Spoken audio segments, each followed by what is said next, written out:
1,000,000 alien soldiers landed, not one returned. The sky turned red at 4:47 in the morning, and I was already at my post because I had not slept. 19 hours awake, the signals had been building for 3 days, pressure readings in the upper atmosphere that matched the Voth pre-invasion pattern from 31 other worlds, and nobody above my rank had believed me. Being right about something terrible is its own particular kind of loneliness. 847. 848. I was counting drop pods. They came through the upper atmosphere like teeth through paper.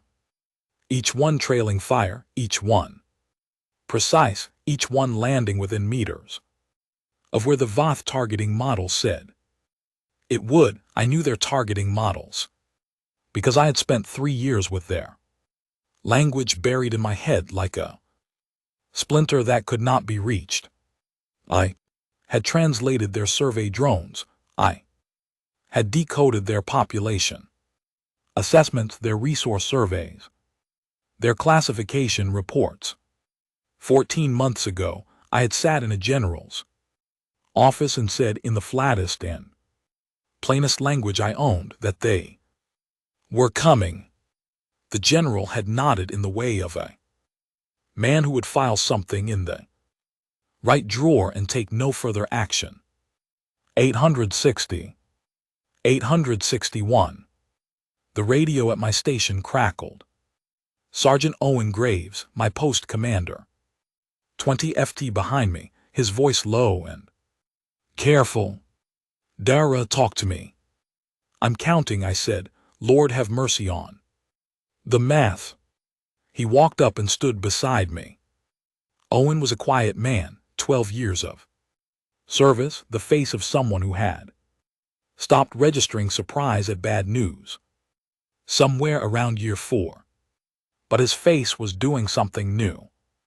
Looking at that sky, and I gave him a moment with it before I spoke again.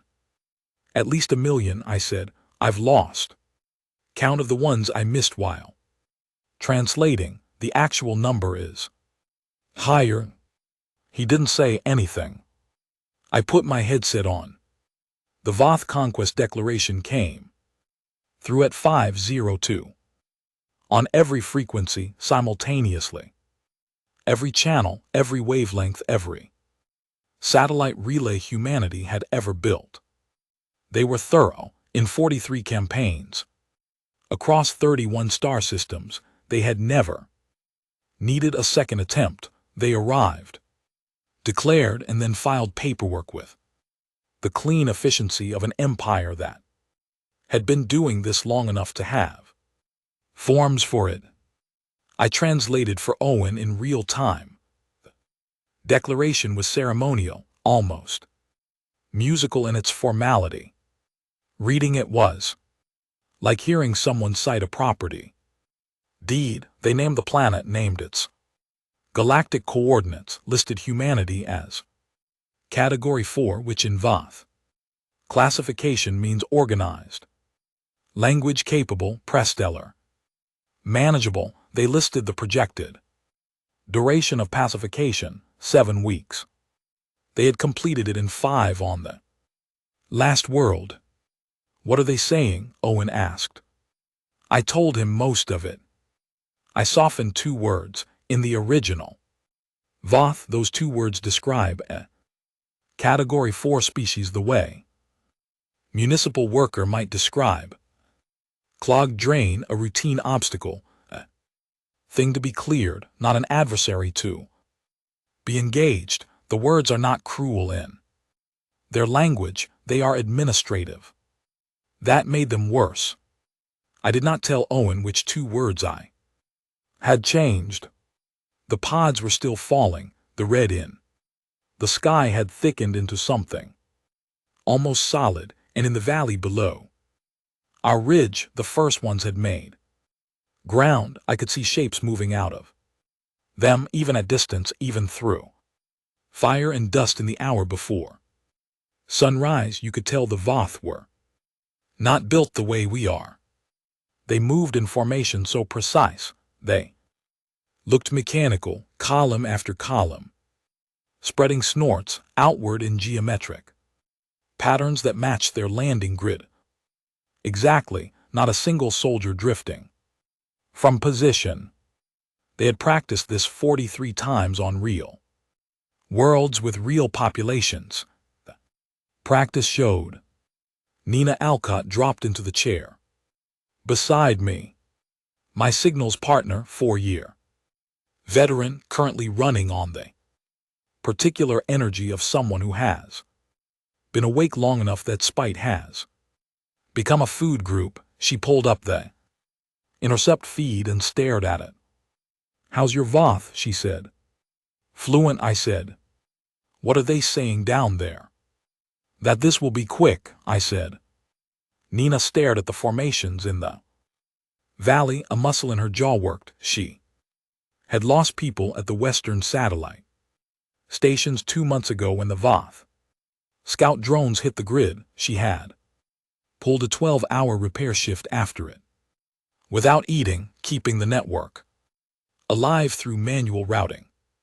She was the kind of person who carried things without discussing them. We got along for exactly that reason. Are they right? She said.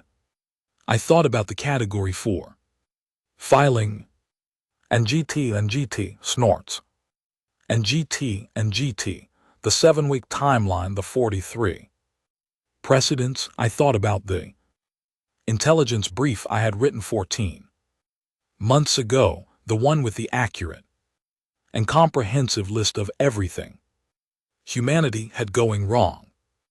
Our infrastructure failures real, our political divisions real, our weapons a generation behind where they needed to be against a spacefaring empire very real. Every weakness documented with the clean precision of a species that had done this over and over and never been wrong. They know us pretty well, I said. Nina waited for the rest. But she said she heard it without my saying it. I looked at the drop pod still burning through the sky. I thought about the Voth grammatical system, specifically the tense structure, the way they distinguish between a world that has been conquered and a world that is being conquered. In their declaration, they had put Earth in the past tense already, filed us as done before the first boot touched ground. There's no but, I said. It was a lie, but it was one I needed. Sitting on a ridge at 5:00 in the morning, counting pods and translating my own species into someone else's administrative category. The real thought, the one I kept folded somewhere I hadn't decided what to do with yet, was simpler. They had perfect files on us. They knew everything we were. Their files could not measure what we would become once the war actually started. I kept that to myself. It would have sounded like a speech, and I do not give speeches at 5:00 in the morning when a million soldiers are landing in the valley below me. Owen's voice came on the radio. All forward posts, prepare for displacement. To secondary lines, we were pulling back. The first line was being abandoned, not overrun, not taken, just vacated, because standing on an open ridge against a million fresh soldiers in the dark is not a strategy, it is a number. I packed my kit, laptop, headset, the battered notebook I use for real-time translation work, the photograph I keep in the front pocket of my bag that I had not looked at in 4 days, because looking at it makes me think about Houston, and thinking about Houston makes me think about Amma, and Amma is 11 years old and currently believes her mother is somewhere safe. I hoisted the bag and started down the Trail, Nina fell in behind me without word. Above us the sky was still red, the last pods were coming down in long bright lines like the atmosphere itself was being written on, a signature maybe or a sentence. I thought about the closing of the Voth Conquest Declaration. Every Voth military dispatch ends the same way. Formal protocol, phrase the same on every world they had ever taken. I had memorized it in the first month of my linguistics training. This declaration's closing was different. The final phrase was one I had only ever seen in Voth morning literature, in the ceremonial eulogies written for soldiers whose bodies would not be recovered. It means as precisely as I can render it in English, those who have gone ahead wait. We come in time. I had not heard that phrase in a conquest declaration before, not once. Not in any record from any of the 43 campaigns. I did not know why it was there. I wrote it in my notebook. I started down the hill. I did not sleep.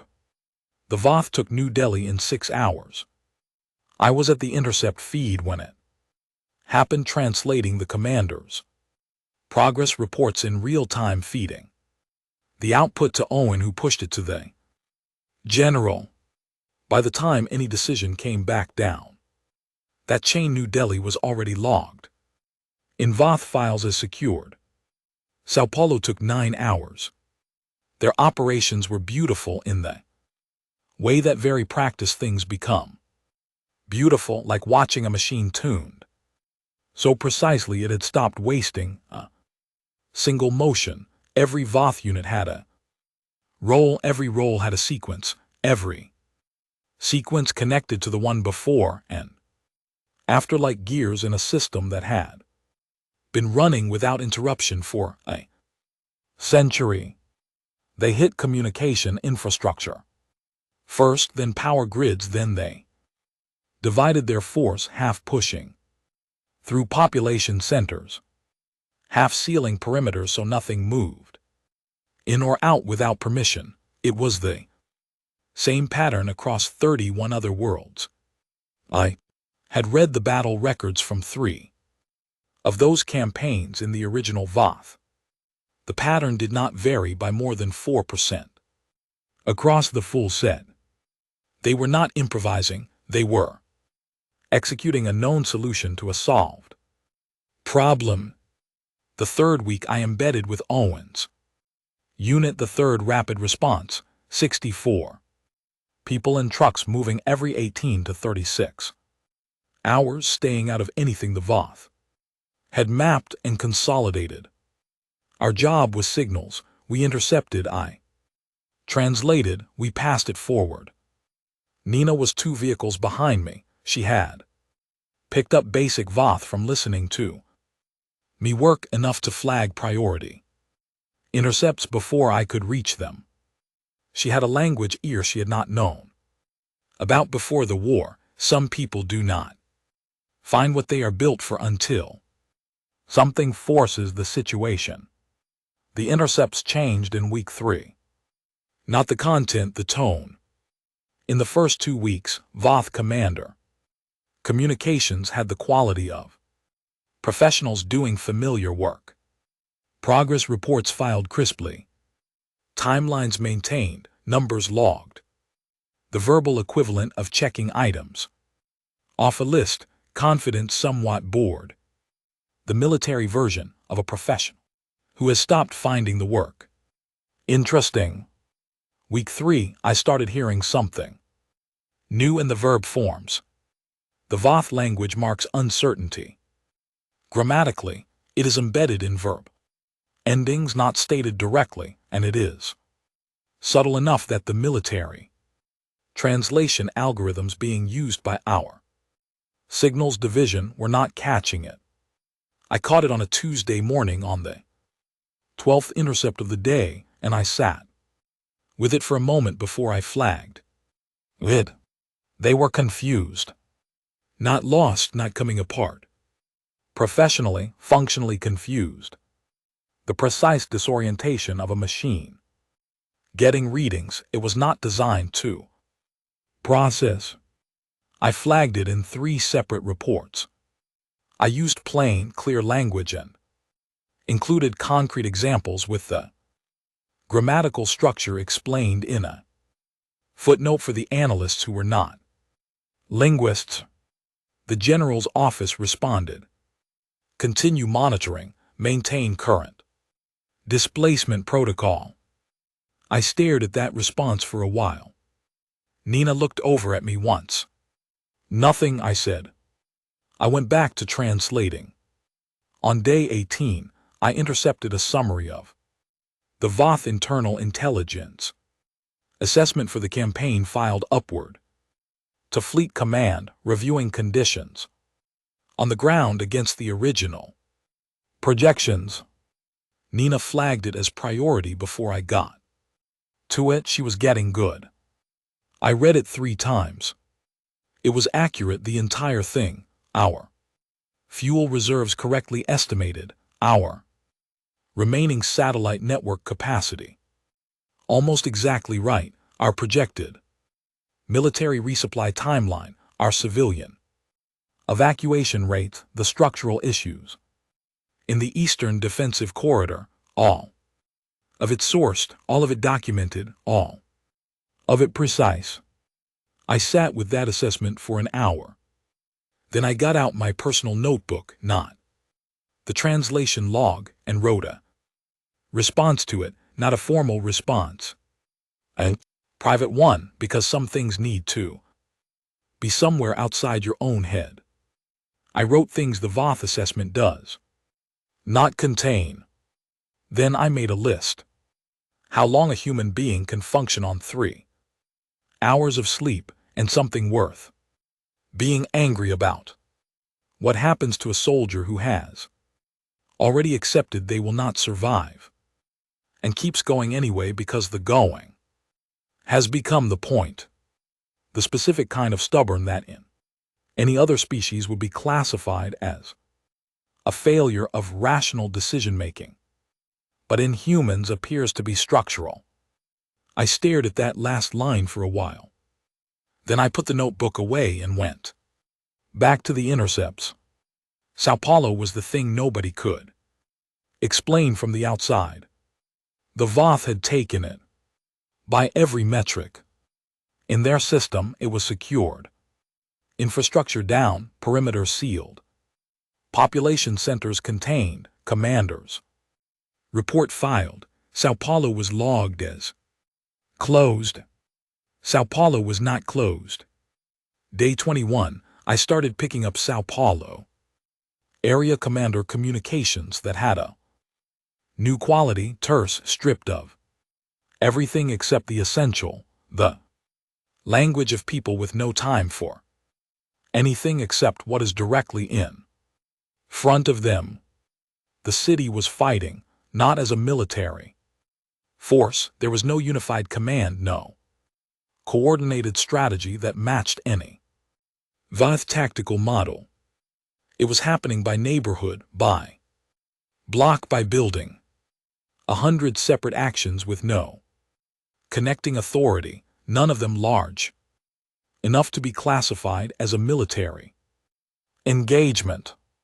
All of them together adding up to something the VOTH holding force could not absorb.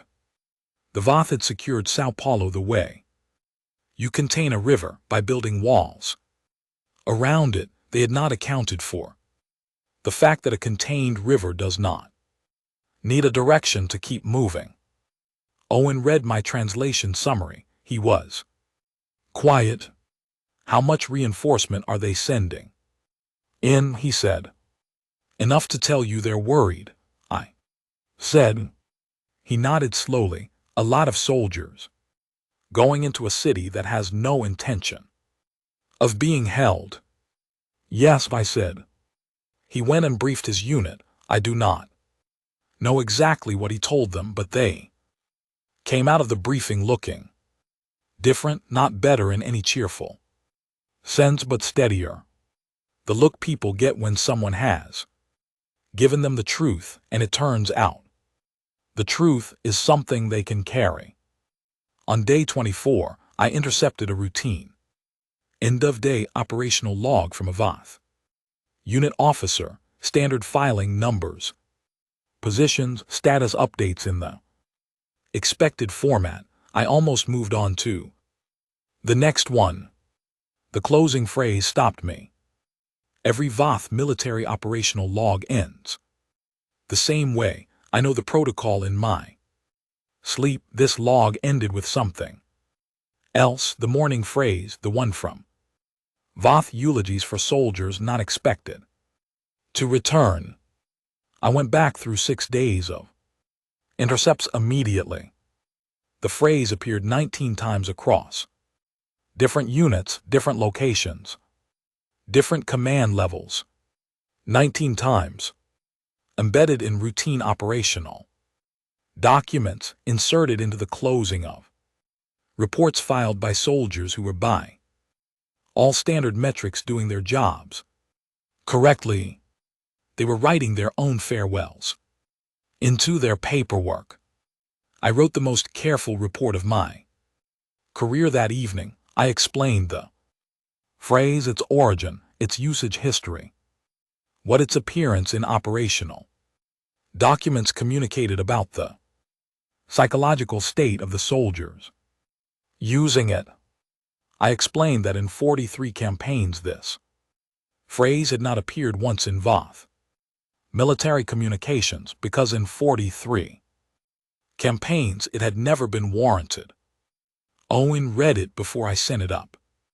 "Is this good news?" he said. "I don't know yet," I said, "but it is different news." He nodded. I sent it. 3 days later, a substantial VOTH reinforcement wave arrived in Sao Paulo, rolling into a city that had already spent 3 weeks refusing to behave like a city that had been taken. I tracked it through the intercepts and ran the numbers in the back of my notebook that night. The VOTH had more than half their ground force committed to cities already officially logged as secured. Their doctrine did not call for this. In their model, a secured location freed soldiers for the next objective. Each logged location was a closed file. Finished, released, moved past. The system was built on the assumption that each completed step stayed completed. It was not staying completed. I thought about the morning phrase, appearing 19 times in 6 days. I thought about soldiers who were still filing their reports correctly, still maintaining their positions, still doing their jobs and writing their goodbyes into the paperwork because that was the only space available for it. They had come here with perfect files on us. I was starting to think they were feeling what the files had missed. Week 5, the VOTH stopped advancing. No order caused it, no directive from Fleet Command calling a halt. The advance simply stopped, the way a tide stops gradually, almost imperceptibly, until you notice that the high water mark has not moved in 3 days. I brought it to Owen at 6:00 in the morning, the translated summary of the last 48 hours of command intercepts, spread across 2 pages. He read it, he drank his coffee. Consolidating, he said. That's what they'd say, I said. What I'd say is they are not sure which direction to push, so they stopped pushing. He looked at the map on the wall. How does a species that has done this 43 times get unsure of which direction to push? You meet something you did not model, I said. The counteroffensive had no architect. That was the thing I kept turning over. There was no meeting where generals drew arrows on maps and unified the effort. There was no coordinating command, sending the same message to 100,000 separate groups. What happened instead was that people in basements and warehouses and salvaged communication networks across every region the Voth held started moving toward the Voth positions instead of away from them, separately, with different tools, different numbers, different reasons at different times, in different ways with no awareness that anyone else was doing the same. From inside the Voth command structure, reading through intercepts, it looked like static, disorganized resistance below the threshold of tactical response expected to resolve within 2 to 4 weeks, under sustained pacification pressure. Their doctrine called it a noise pattern. We were in week 5. The noise was not resolving. Carl Birch found me at my station on a Thursday evening and looked over my shoulder at the intercept screen. Carl was from somewhere in rural Georgia. The accent was thick enough to cut, and he had the quality of someone who had spent a great deal of time in spaces where words were not necessary. You can tell all that from listening to them talk, he said, from how they end their sentences. Mostly, I said. He thought about it, so they know. They're not going home, he said. They have stopped being sure that they are, I said. He nodded once, then he went and cleaned his rifle, which was how Carl processed hard things. On day 29, the footage from the Lena district came through. 18 people, 4 trained soldiers. One of them operating with a shoulder wound bad enough that she was working one-handed. 14 civilians who, 8 weeks earlier, had never held a weapon. They took a Voth forward command post against 16 trained defenders. The math did not work, not in any model where math is supposed to decide outcomes. I watched the footage 3 more times, looking for the moment where a standard behavioral model would predict a halt or a fallback, the moment where rational assessment would say stop. It never came. The first 4 went down in the opening exchange. The remaining 14 did not halt. They did not reassess. They had made their decision before going in that the math was not going to be the operational parameter, and whatever they had replaced the math with, the replacement held all the way through to the end. I went outside. Cold and gray, that particular heavy sky. Sitting just before rain, I sat on rock 20 m from the truck and counted blades of grass until my hands settled. 46, 47, 48. 12 minutes. Then I went back inside and put my headset on. Nana looked at me once carefully and went back to her feed. We were good at giving each other the space a moment needed. That night I got through to Alma.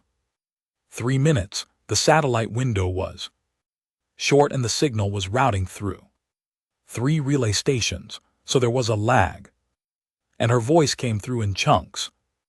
But it was her voice, and that was what mattered. She was at her aunt's place in Houston. She told me a neighborhood watch group had formed on her block, that her aunt was teaching the neighbor kids to cook so that food was properly shared, and that she herself had helped fix a generator for the family 2 doors down. She was 11 years old. She had helped fix a generator. She was proud of it. Mom, she said, are we winning? I thought about the question mark at the end of the updated Voth projection. I thought about 18 people in the Lena district who had looked at the math and kept going. I thought about Sao Paulo officially logged as pacified for 3 weeks and still fighting. Lord have mercy, baby, I said. I don't think winning is the word for what we're doing. She laughed. She thought it was a joke. I let her keep that. What I held on to afterward, what I put into the notebook rather than say to an 11-year-old who already had enough, was this: we were not winning in the way you score it, we were not dominating, we were not pushing them back in any clean, documentable fashion, we were doing something that did not have a clean name in English or in Vath. We were refusing to be finished, and a species that had never before encountered a world that refused to be finished was, from the evidence in my intercept feed, having a very significant time. The Voth High Command sent a strategic revision to all ground force commanders. On day 31, I translated it that evening. It was a good directive: stop pushing for momentum-based conquest, consolidate gains, shift to attrition-based holding operations, stop trying to win fast and start trying to win slowly. It was the right call tactically, given where they were. It was also, by my estimate, 6 weeks late, because the shift the Voth were making from fast to slow was a shift within their existing model. It assumed the model still applied. It assumed a slower version of their approach would produce the result the faster version had not. What they were actually facing had moved out of their model entirely. The distributed counterattacks were not random anymore. They were self-organizing, not through any central direction but through the natural process of groups seeing what worked in one place and adapting it for another. Faster each week, more varied, harder to predict precisely because they were not being predicted by anyone. They were emerging from the situation the way things emerge when enough people are under the same pressure for long enough. Hal Morse, our unit medic, came to me one evening with a question that surprised me. "Why don't they just leave?" he said. "They have taken enough hits. Why not cut losses and go?" I thought about how to explain it. "Because leaving means they were beaten," I said, "and they have never been beaten. In 43 campaigns they have never logged a retreat. Their entire self-concept, the story they tell themselves about who they are, is built on the fact of that unbroken record." Hal thought about it. "So they are not just fighting us," he said. "They are fighting the idea of ever having to change how they see themselves." "Yes," I said. He nodded. He had the quality of someone who understood this from a personal angle. "That is exhausting," he said. "Yes," I said. I wrote in my notebook that night after the truck was quiet. The Voth came with a doctrine built on momentum, a single forward gear. Well-engineered, powerful, effective. Across 43 applications, they had never needed a reverse. They had never had a reason to build one. The problem with a machine that has never needed to reverse is always the same problem. When the moment finally comes, you find out that wanting to move backward is not the same as being able to. Outside, the rain that had been threatening all day finally came. I listened to it hit the roof of the truck, and I thought about the morning phrase in the operational logs: an ARMA with a generator and 14 people in the Lanny district who looked at the math and kept going anyway. Then I thought about the Voth soldiers. Not the commanders, not the fleet, but the actual soldiers on the ground, doing their jobs every day in a war that had stopped matching what they had been told it would be, filing their reports, using the morning phrase, adjusting their expectations 1 degree at a time, like someone turning a dial they have never had to turn before. They had studied us, they had studied everything we were, and they had done it. Well, they just had not found a way to study what we became. I was at the Cascades negotiation.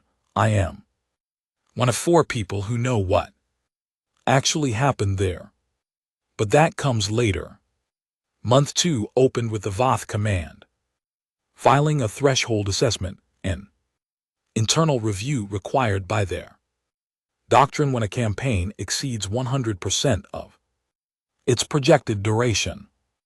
It is a formal acknowledgement that parameters have shifted and alternatives must be considered. I intercepted the filing request, translated it, and sent it up. Owen read it before I sent it. Is this good? He said. It means they are formally required to consider the possibility that their current approach will not work, I said. For the first time in 43 campaigns, that consideration is on the table. Alternatives like leaving, he said. Among others, I said. We both went back to work because 700,000 soldiers were still on the ground, and a threshold assessment does not change that number.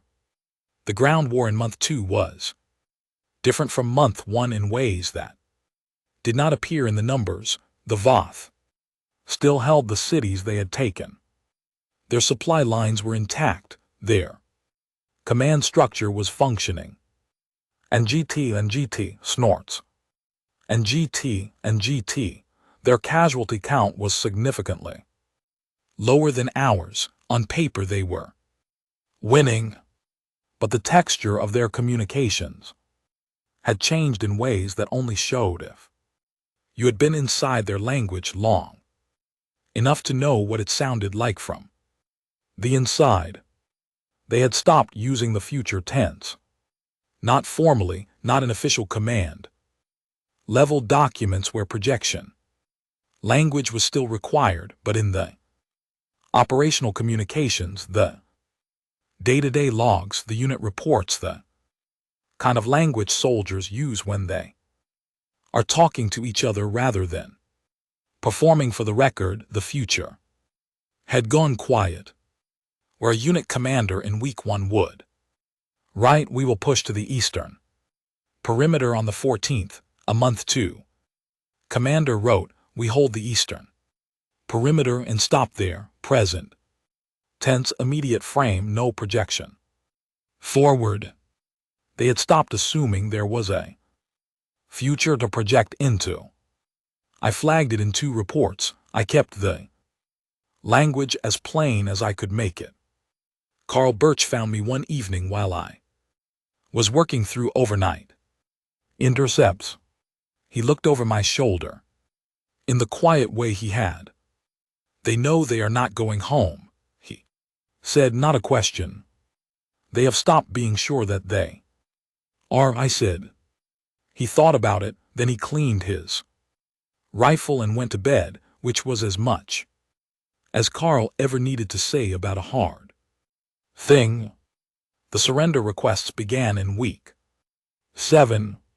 Small ones at first, isolated units cut off from their command structure. The first came through on a Voth emergency frequency at 2:00 in the morning. I sat with it for 3 minutes before I woke.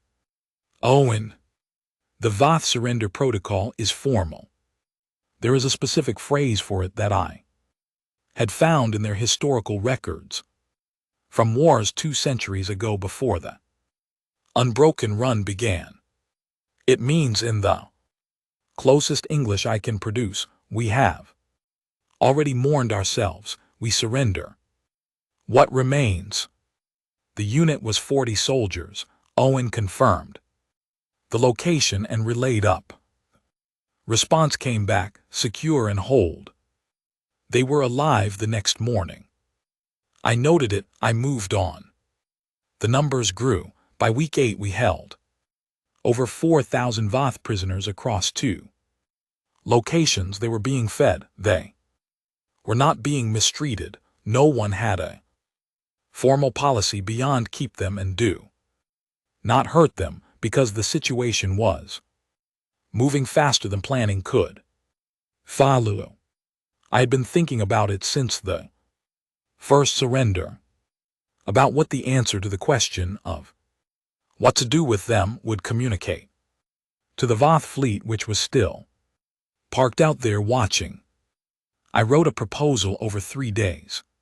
Not because the idea was complicated, but because the language had to be exact. Both the English version I gave Owen and the Voth version I translated myself, because this was not something I was trusting to anyone else's rendering. The proposal was simple. The Voth prisoners did not go back. They stayed on Earth, alive, unharmed. Housed, the fleet could come to collect them, and it would be told politely that the only things available for collection were remains, or the fleet could accept that Earth was now where these soldiers lived. They would not be used as leverage. They would not be put in danger, but they would not be returned to an empire that would debrief them, refit them, and potentially send them back. Owen read it. He was quiet for a long time. The general is going to ask the reason, he said. Releasing them closes the war, I said. A closed war can be reopened. I want to end it. Those are not the same thing. He sent it up. 2 days later I was in a room with people whose rank made the space feel smaller than it was. I presented the proposal. I answered questions for over an hour. A woman named Beverly Osai, who worked in a department that did not have a public name, asked the question I had been preparing for. What is your assessment of the Voth response if these terms are offered? Acceptance, I said. Why? Because the alternative is returning, I said, and they have spent 2 months on this planet. They know what coming back means. The fleet command has not felt that, but the soldiers have, and the fleet will talk to the soldiers before deciding anything. You're confident, she said. I have been inside their language for 3 years, I said. I know the word they use for the kind of fear that comes from encountering something you cannot fit into your existing framework. They used it in their threshold assessment.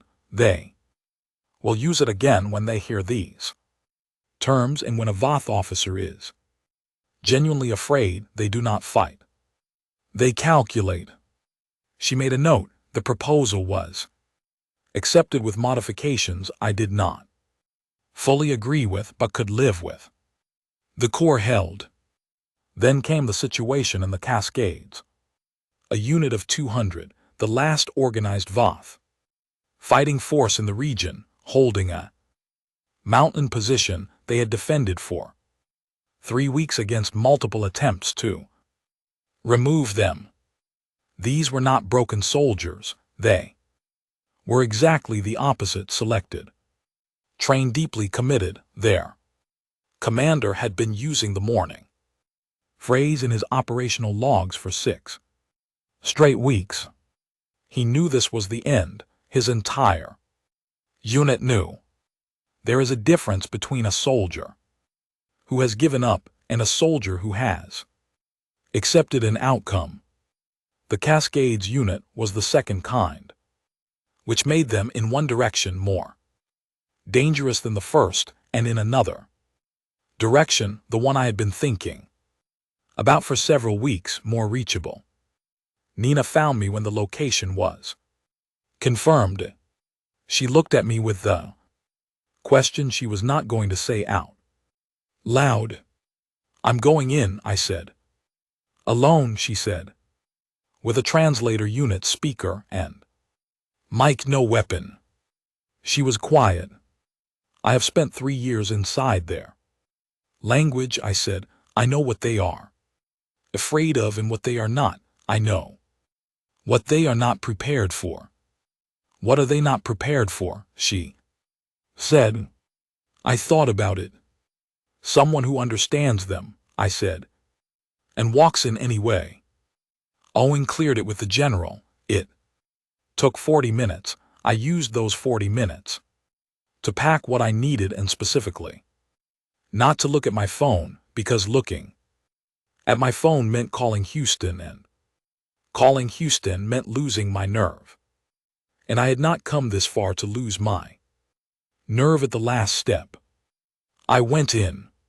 The Cascades unit commander had the bearing of a man who had been a soldier for a very long time and had made a great deal of peace with what that meant. He looked at me the way I would later see the high commander look at me, like something he had been trying to model for months and had not quite managed. He asked me in formal Voth what I was. Not who, what. A philosophical question, a genuine one. In their experience, the representative of a side with the advantage arrives. With that advantage visible, with the weight of numbers, the certainty of control, all the reasons the other side should listen. That was how every one of their 43 campaigns had ended, the winning side arriving with everything clearly in their favor. I was one person in a room with 200 soldiers who could have ended the conversation at any point they chose. He wanted to understand what kind of thing does that. I told him, I am not writing the full exchange. Here, it was a private conversation, and some of it belongs to that room, but I will tell you what his face did when I finished. He looked like a mathematician who has spent a lifetime working inside a system and has just been shown a proof that the assumption the system was built on is not true, not broken, not defeated, just larger. The look of someone whose framework has expanded whether they wanted it to or not. He gave the order to his unit. They put their weapons down. I came out through the perimeter line, and Owen was waiting, and I shook my head slightly, and he nodded, and we said nothing else about it. Nobody asked what was said. I did not offer. That evening I walked through the space where the Cascades unit was being processed. I was not touching anything, not talking to anyone, just moving through it. I saw a Voth soldier sitting on a crate with something in his hands, a small, irregularly shaped object that he was turning over and over in his fingers without looking at it, the way you handle something you do not need to see because you know it by touch. I did not ask what it was. I started the box that night. I found a transport case in a storage pile, and I began filling it with the small objects I came across and cleared Voth positions over the following weeks. Communication devices, personal documentation, things I could not identify, small carried objects that soldiers bring across 100 light years of space because they need something familiar in their hands when the world they have landed on is strange. I carried the box with me from then on. I did not label it. I did not explain it to anyone. Some things you keep because you need the weight of them to remind you what the truth actually is. The final official count when it was compiled was 622,000 Voth soldiers remaining on Earth, spread across 43 locations, none of them going back. Some of them by that point building things not under orders, not under a program, just in the way that people with skills and time and a place to put the energy eventually start making something. Not one returned. I will tell you what that means, and it is not what it sounds like from the outside. It is not a kill count. Most of them were alive. It means that the thing 1,000,000 soldiers were sent to accomplish the conquest and administrative closure of a category 4 world was replaced before it could be finished by something that did not fit in the conquest and closure framework, something that left no clean path back to where they had started. When I first heard the number, I sat with it for a long time. Then I picked up my bag and the box inside it and I went to work. 6 months after the last surrender, the Voth Empire parked an armada at the edge of our solar system. Not to fight, they positioned it just inside our detection range, which told me something before any communication was sent. They wanted to be seen. They wanted the meeting to come from our side, not be demanded by theirs. In 43 campaigns, they had initiated every diplomatic exchange from a position of complete control. They had never in their history asked for a meeting rather than called one. They were asking, "Beverly Osaki, call me yourself. Don't make me look bad," she said. I was the human representative. This produced an extended argument across multiple levels of government and military command that I was not present for and only heard about afterward. 3 generals and a government minister objected with entirely reasonable arguments. I was a sergeant, not a diplomat. I had no formal authority to commit humanity to anything. I had a personal history with the war that might affect my judgment. The counterargument, as Beverly later described it, was brief. She was the only person who had correctly predicted every significant Voth behavioral shift for 14 months running, and there was not a long list of alternatives. Owen had been promoted twice by then. He came as security lead, same watch he had worn at the observation post on the first morning. Gil Parrish, a compact and careful man from the legal documentation division, came to record. Vera Lund from the government attended as observer. Small group, I had pushed for that. The Voth read large delegations as a form of pressure. The meeting was on a neutral orbital station that had not been anyone's territory before the war and was still nobody's. The Voth delegation was 3 people. I recognized the high commander's rank insignia from classified files. He was older than I had expected, species age differently, and you cannot fully prepare for how that actually looks in a person as opposed to a photograph in a file. He looked at me the way I had come to understand Voth commanders look at things. They have spent considerable time trying to model without success. We sat. He cut the opening formalities from 12 minutes to 3. He wanted to move to the substance, whatever he had been thinking about for the past 6 months. He had been patient long enough. After the compressed formalities, he said one word.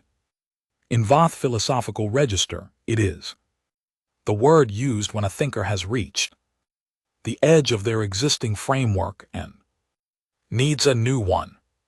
It does not translate simply. It sits somewhere between explain and help me understand, weighted toward the second. Owen looked at me. I said in Voth, "What is your question?" He said the word again.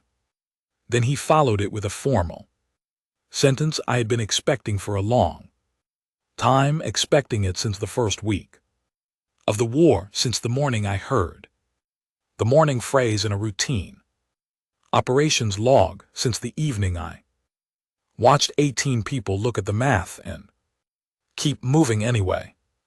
He said, "How did your species not break?" Gil's pen was ready. Vera had stopped moving. Owen was looking at the table, because Owen knew me well enough to give me a moment. I sat with the question. I thought about Amma at 11 with grease on her hands from a neighbor's generator telling me about it with pride in her voice. I thought about the Lana district footage, the 11 who continued after the first 4 went down in a situation where every rational model said stop. I thought about Carl cleaning his rifle in silence, the way he processed hard things. I thought about Nina at 2:00 in the morning, headphones around her neck, flagging snorts, intercepts in a language she had taught herself by listening to someone else work. I thought about the 622,000 spread across 43 locations on Earth, some of them in the Cascades, near the place where the last unit had put its weapons down, building something, learning something in some cases, teaching something in the slow and necessary way of people who are no longer enemies but have not yet found the right word for what they have become. Some were working, some were learning languages, all of them were somewhere, and none of the places they were was the world they had come from. Not one returned. I thought about what that phrase means. When you say it slowly, it is not a boast. It does not mean they all died. Most of them did not die. It means that the thing 1,000,000 soldiers were sent to accomplish was replaced before it could be completed by something else, something that did not fit in the conquest enclosure framework, something that left no clean exit route back to the beginning. The Voth fleet had been offered the return of their soldiers through formal post-war channels, officially, properly. In writing, the fleet had taken 31 days to respond. The response was that the soldiers would stay. No elaboration. I had a theory about why, which I kept to myself. I looked at the High Commander. I said in Voth, in the grammatical register used for philosophical exchange, the register reserved for truths meant to be held and examined, rather than immediately acted on. You studied us, everything you found was accurate, your files on our weaknesses were correct, not partially, completely. He was listening with full attention. His 2 delegates were still. But you studied what we were, I said, not what we become when we are losing. I let that land. There is a thing that happens, I said, when a human being is told they have already lost, when someone puts them in the past tense before the outcome is decided. Some of them accept it, but a particular kind of human, and there are more of that kind than your models accounted for, does something else. I thought about how to say the next part. They disagree, I said, and they keep disagreeing until they physically cannot. Not because they have a strategy, not because they have calculated that disagreement is the optimal response, because being put in the past tense for that kind of person is less tolerable than any other outcome, including the one your model said was inevitable. The High Commander was very still. Your soldiers were on this planet for 8 months, I said. Some of them have been here for 6 months since the surrender. I have been talking to some of them through interpreters, not for intelligence purposes, just to understand what they experienced. Something shifted in his expression. They describe, I said, that they stopped being able to find the center of what they were fighting, not the tactical center. They understood the tactics. They mean the thing that in every other campaign, once removed, caused the resistance to collapse. The command node, the government structure, the single point of organized will whose Removal ended everything. I paused. They kept looking for hours, I said. They never found it because it is not a thing, it is a posture, it is the stance a particular kind of person takes when the world tells them they are finished. They look at that statement and they say, no, quietly to nobody in particular, and they keep going, not because they have a plan, because the alternative, accepting the past tense, is something they are simply not built to do. The High Commander said, is it transmissible? I had not expected that question, and then I had entirely expected it. He was asking whether the quality, whatever it was, the thing he was trying to name, had moved, whether soldiers who had spent months inside it, living inside a world that ran on it, had come back carrying any part of it with them. They had not come back, that was the answer, but the question underneath the question was different, and I answered. That one. Some of the soldiers who stayed, I said carefully, have been here long enough that they are. I used the Voth word for the process of reestablishing roots after transplanting. And GT snorts. And GT, a word from their agricultural vocabulary that their philosophical texts had borrowed long ago. They have started something, not by accident and not alongside humans by coincidence, alongside humans by a kind of mutual recognition. Two groups of people who have, for different reasons and through different paths, been through the process of having a world they knew and having to find out from the inside what comes next. I watched him process this. Your philosophical tradition, I said, has a word for what a people become in the process of rebuilding what was lost. I found it in your older texts. It is not used in military doctrine, but it is in the writing from your own ancient conflicts from before the unbroken run began. The word for the changed thing that emerges on the other side of a loss. He knew the word. I watched him know it. Your soldiers who are staying, I said, are inside that process with the humans who have the same process in front of them in the same places, sometimes working with the same materials toward the same ends. The room was very quiet. Vera had stopped taking notes. Owen had looked up from the table. You asked how we did not break, I said. Part of the answer is what I have described, but the full answer is something your taxonomy does not easily hold. I took a breath. For humans, I said, breaking is not a permanent condition, a broken thing in our long and not particularly gentle history becomes something. Sometimes it becomes something worth being. We have developed a great many words for that, different shapes that something takes, because we have had extensive practice with the process. The High Commander looked at me. He looked at me for a long time.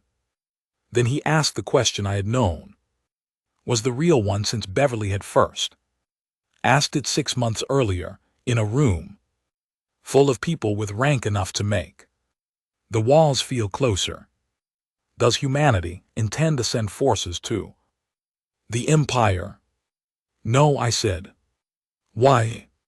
I thought about the question mark at the end of the projection. I thought about the morning phrase in a routine operations log appearing 19 times in 6 days while soldiers filed their numbers and held their positions and wrote their farewells into paperwork. I thought about how far something travels when you put it into motion and then do not stop it. We do not need to, I said.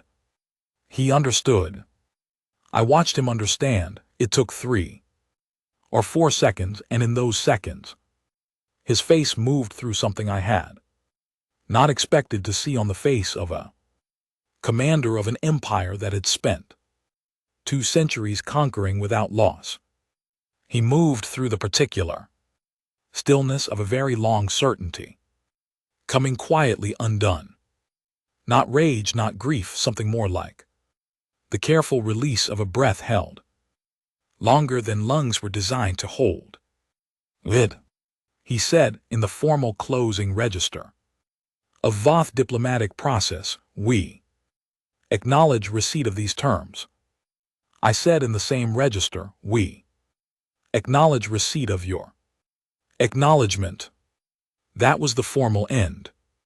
Gilly's transcript is 4 times longer than what I have described. It contains legal architecture, documented commitments, the formal language of an unprecedented situation, all of it real, all of it necessary, all of it the scaffolding that holds the outcome in place. But the outcome itself was 12 sentences. After the meeting, Owen handled the final formalities while I sat in a side room with my bag on the table in front of me. I unzipped it. I took out the box. It was heavier than its size warranted, which was something I had noticed the first week of carrying it and had never quite adjusted to. I opened it. Inside, a Voth communication device I could not activate. And GT snorts. And GT, 3 pieces of personal documentation. In Voth script, 2 objects I had never been able to identify, one flat and smooth, worn at the edges the way things are worn that have been handled often and for a long time. One that might have been a child's toy, though I could not say for certain. A small wrapped thing that I believed from the material was a ration of some kind, still sealed, still waiting. I had carried these things for 6 months without showing them to anyone. I held the smooth, worn object for a moment. I thought about the soldier I had seen in the Cascades processing area, turning something over and over, his fingers without looking at it, knowing it by touch.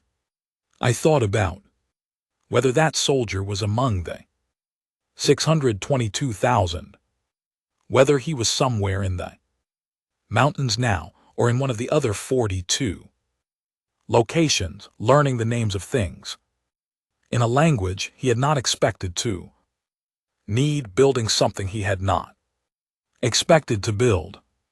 I thought about what the high commander's face had done in those 3 or 4 seconds when the certainty came undone. I thought about a morning phrase written into a routine operations log by a soldier who was still doing his job, still showing up, still filing his numbers and saying goodbye in the only space available because the space was there and the feeling was real and there was nowhere else to put it. I thought about Amma, who would be 12 by now, who had fixed a generator, who had laughed at a non-joke because she needed her mother to be lighter than the moment was, and I had let her have that, and I did not regret it.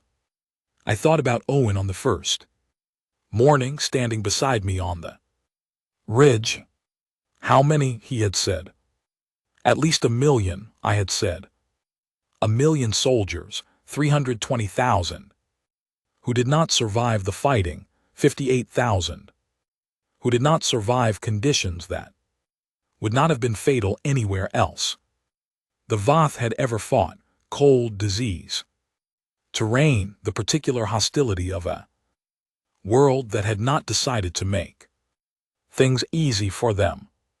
And the remaining 622,000, still here, scattered across 43 locations, doing the unnameable thing that happens between people who were enemies when the fighting is over and the world has to be rebuilt and there are not enough hands.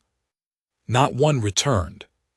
That is not a boast, it is not a body count, it is a description of something that happened that history does not have a clean category for yet, something that started as a war and ended as a situation, something that the word conquest does not fit and the word victory does not fit and the word survived comes closest to, though even that is not quite right. Maybe they will find the right word. Eventually, the Voth are good with language, we are not bad at it. Ourselves. I put the smooth worn object back in the box. I place the other things back. Carefully, the way you handle things that belong to someone else. I close the box. I put it back in the bag. I zipped the bag. I picked it up. I carried it home.